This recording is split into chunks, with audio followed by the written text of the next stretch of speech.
దేవుడు బాధపడుతున్న వారిని చూస్తూ ఉంటారు. దేవుడు హింసపడుతున్నటువంటి వారిని, ఇబ్బంది కలిగినటువంటి వారిని చూసి వారికి సహాయం చేయాలని ప్రభు ఆలోచన కలిగి ఉన్నారు. ఎవరు బాధపడుతున్నారు మనం చూస్తే హాగరు కనపడుతుంది. మనం వాక్య భాగమును చూస్తే ఆదికాండం 16వ అధ్యాయము 9వ వచనంలో మనం చూస్తూ ఉంటాం.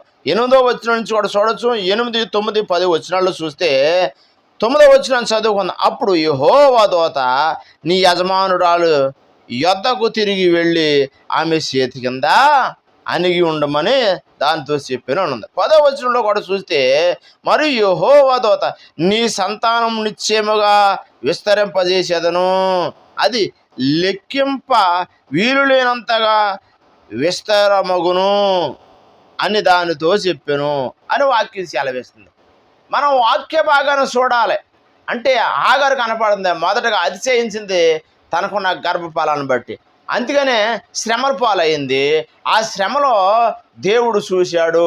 బాధపడితే ప్రభు నాకెందుకులే అనుకోరు. మన బాధలో ప్రభు చూసి మనకు సహాయం చేయాలని, మనకి తోడుగా ఉండాలని, మనకి మనల్ని ఆదుకోవాలని ఆయన అనుకుంటూ ఉంటారు. కాబట్టి మనకు సహాయం చేసే దేవుడు ఆయన. ఎవరు ఇబ్బంది పడినా ప్రభు సహాయం చేస్తారు. నిర్గమాకాండంలో చూస్తే 2వ అధ్యాయం 25 వచనంలో దేవుడు ఇశ్రాయేలులను చూసెను, దేవుడు వారి యందు లక్ష్యం ఉంచెను. దేవుడు తప్పనిసరిగా చూస్తాడు. ఏ సమయంలో చూశాడు ఆయన, ఏ సందర్భంలో చూశాడు అని మనం చూస్తే వారు ఇబ్బంది పడిపోతున్నారు, యాతన పడిపోతున్నారు. యాతన పడిపోతున్న సందర్భంలో వారు ఏం చేశారు అంటే దేవునికి మొరపెట్టారు. ద్వితీయోపదేశకాండం 26వ అధ్యాయం 7వ వచనంలో మనం చూడొచ్చు.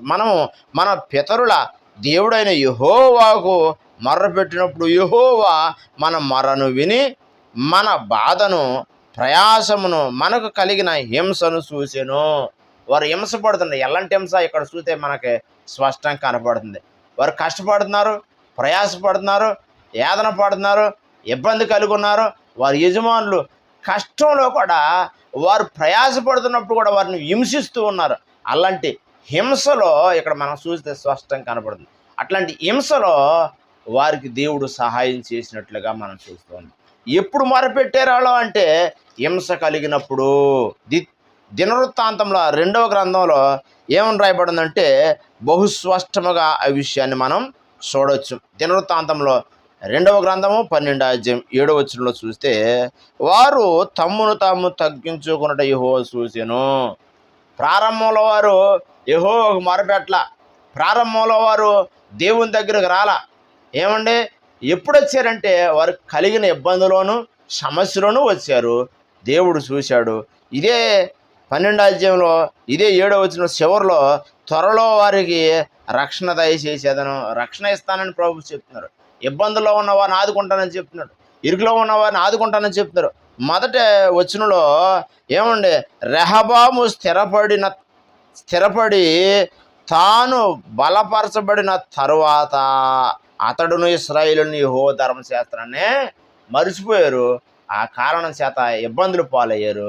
అప్పుడు ప్రభు సందులో వారు మొరపెట్టారు, అయ్యా మేము బాధలో ఉన్నామని. బాధపడుతున్న ప్రతి ఒక్కరు కూడా, ఇబ్బంది పడుతున్న ప్రతి ఒక్కరు కూడా, సమస్యలో ఉన్న ప్రతి ఒక్కరు కూడా ఇశ్రాయేలీలాగా మొరపెట్టినట్లయితే ప్రభు సహాయం చేస్తారు. ప్రభు సహాయం చేసి ఆదుకుని, ఆదరించి, ధైర్యపరిచి హాగరుని విస్తరింపచేస్తారని, హాగరుని ఆశీర్వదించిన వాగ్దానం చేసిన దేవుడు ప్రతి ఒక్కరిని కూడా ఆయన ఆశీర్వదించాలని ఇష్టపడతాడు. తగ్గించుకుని మనం ప్రభు సన్నిధిలో ప్రార్థన చేస్తే